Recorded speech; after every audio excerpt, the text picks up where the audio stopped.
Hi everybody, Paul here from Hill Country Rings. It's kind of a cloudy day here in the Hill Country, so we're going to be making a ring from Irish bog oak on Damascus titanium.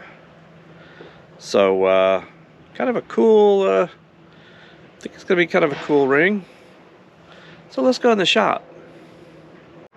And I'm just hoping my neighbor doesn't set the neighborhood on fire. My friend JD sent me this piece of stabilized Irish bog oak, and this is oak from a tree in Ireland that fell into a bog about 4,000 years ago, and it's been kind of under the bog, and recently they've retrieved these pieces of these trees and cut up the wood, and it's still very good, but this stuff is 4,000 years old, so that's pretty cool. And it's just kind of black, I guess, from being under the water, under the bog. And I'm going to put it on some Damascus titanium. And this is titanium that's been twisted and forged together, and so it's got a lot of striping into it, kind of like Damascus steel, but with titanium. So it's light and strong. This is the first time I've worked on this stuff. So let's go ahead and I think because this piece is pretty much wider than that piece of titanium, I'm gonna go ahead and try to cut this wood in half, or at least slice off some. So maybe I could use a little slice of this for maybe an inlay ring at some point. So I won't be wasting all the wood. So gonna go ahead and do that. Gonna go ahead and measure this guy and then cut him on the bandsaw. Well, this ring core is 8.1 millimeters. And this piece of bog oak is 18.97 millimeters. So if I go ahead and cut this guy just about right in the middle, that should be just about it. So I've got that piece of bog oak clamped up, and my saw set. So let's go ahead and cut him in half.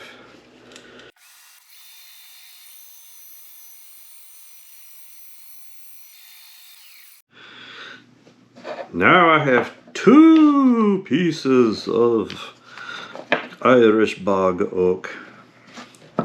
So I have measured this ring core. It's 24.95 millimeters. So I've chucked up a 25 millimeter Forstner bit in my chuck for the lathe. We're going to take one of these and go and affix it into the 4-jaw chuck, and then we will drill him out to fit this ring core. So let's go do that.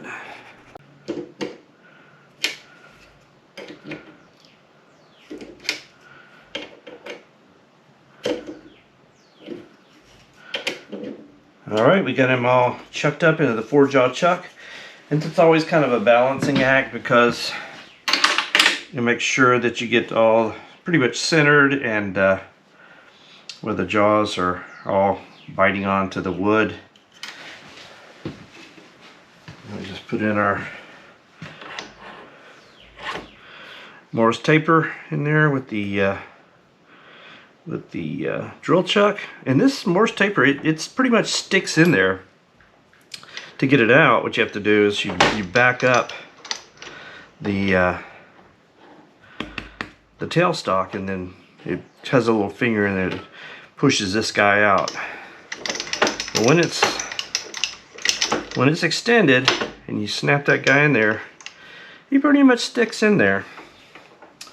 Alright, so we just pull our tailstock up, get him locked up, and then we will go ahead and drill him out.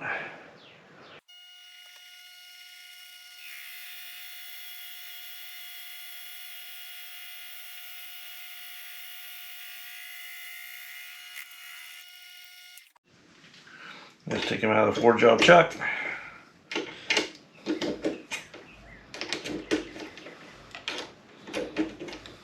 And there we go.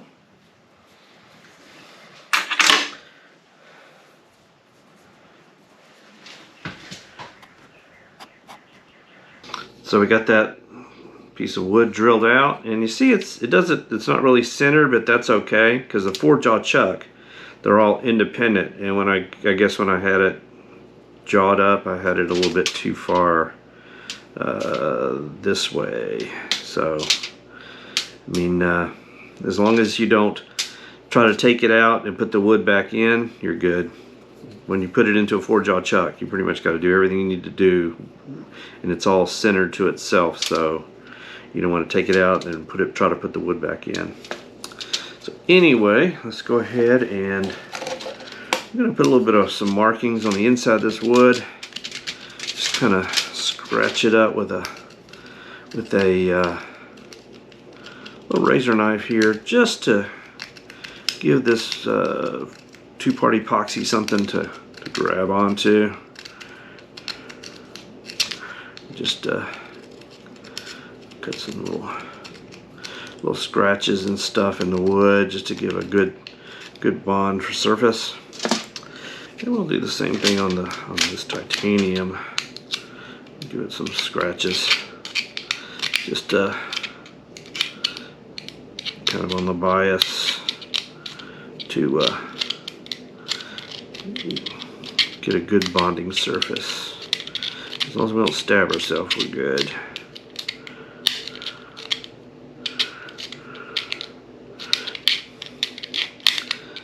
So there we go.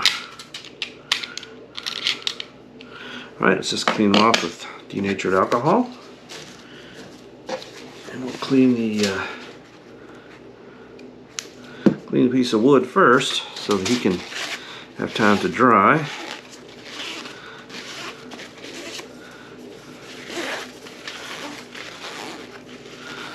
Alright. And then we'll clean the core here.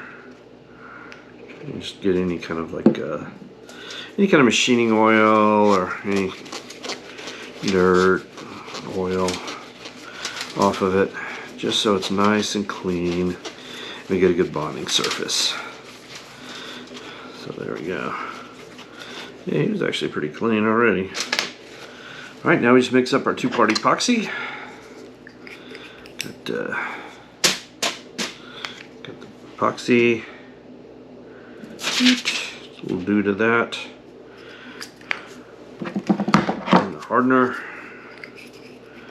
And this stuff is made for doing boats, as a matter of fact. So, some pretty strong stuff. Let's go ahead and mix it up.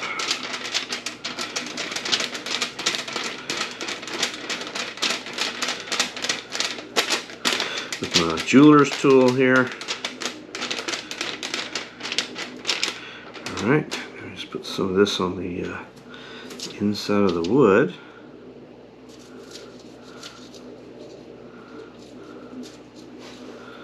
And do that, just make a nice little coating all the way around. Doesn't have to be a thick coating, just a nice, because this is a pretty tight fit, by the way. This guy is pretty tight. So, alright, just let him soak into that wood. Then we'll go around the core here and get a good little layer so we have a good wet to wet bond. Don't have any dry spots. Make sure we got them good and wet all the way around.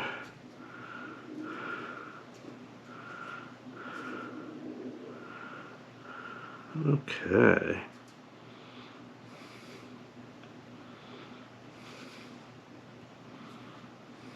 Try not to get any on the inside of that ring. Alright, let me just go ahead and stick him in there into the wood. Oh, he is a really tight fit. There we go. And then go ahead and clean up around the edges here.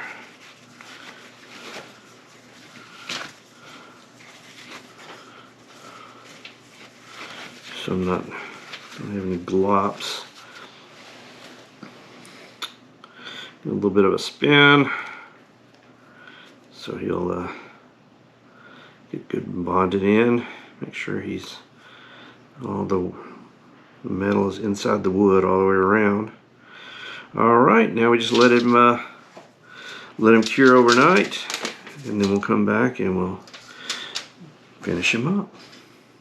Well, it's the next day, and the two-part epoxy is nice and cured, so we're going to go ahead and cut the excess off on the bandsaw. We'll do a little hand sanding to get this level with the metal, and then we'll put them on the lathe, turn him to shape, then we'll put some finish on him, buff and polish him, make him look nice and pretty.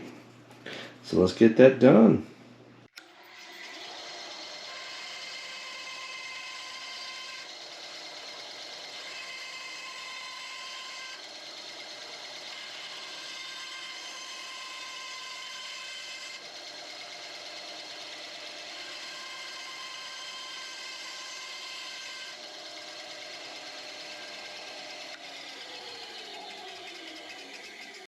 Just a little bit of hand sanding.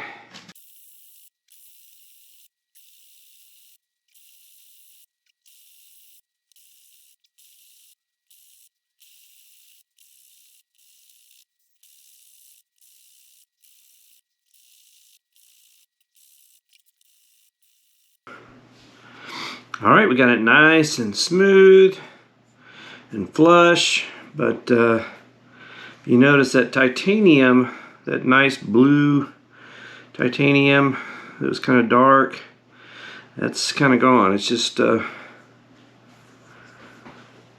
nice and bright, shiny titanium where that we did that. So this finish is just a finish. This blue, I think it is the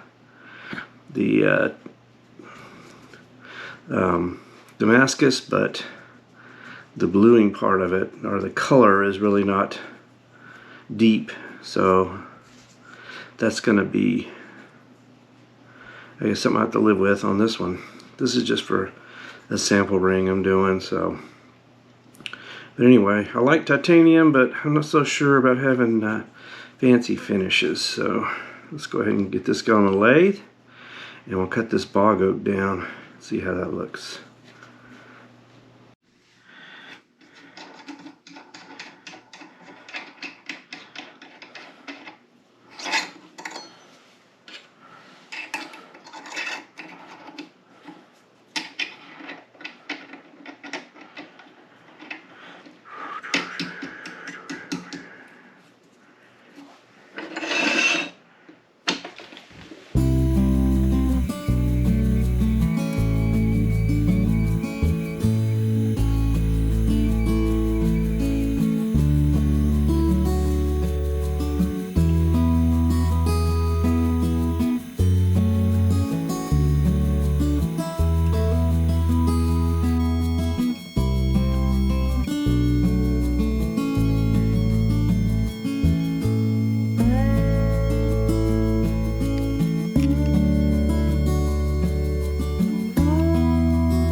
Finish is nice and dry, so now I'm going to hit him up with some 800 sandpaper just to get any bumps and smooth them down a little bit, the finish. Then we'll hit it up with the Dr. Kirk's scratch free, and then the 123.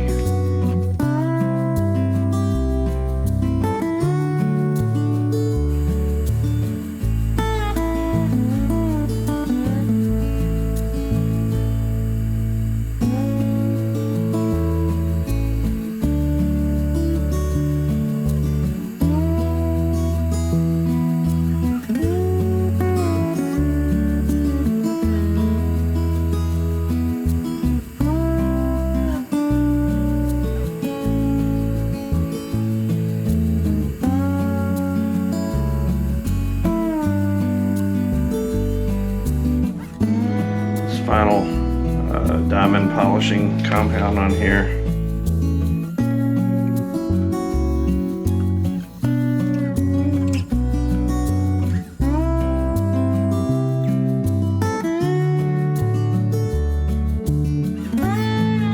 Well, here's that piece of 4,000-year-old bog oak, what's left of it.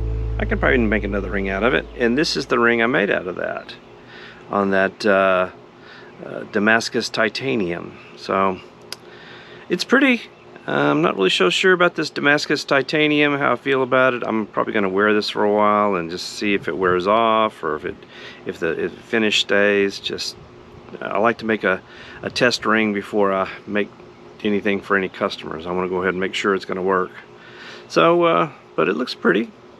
If you'd like a ring made from deck of a battleship, from the stock of an M1 Garand, from a Major League Baseball bat, I do all custom.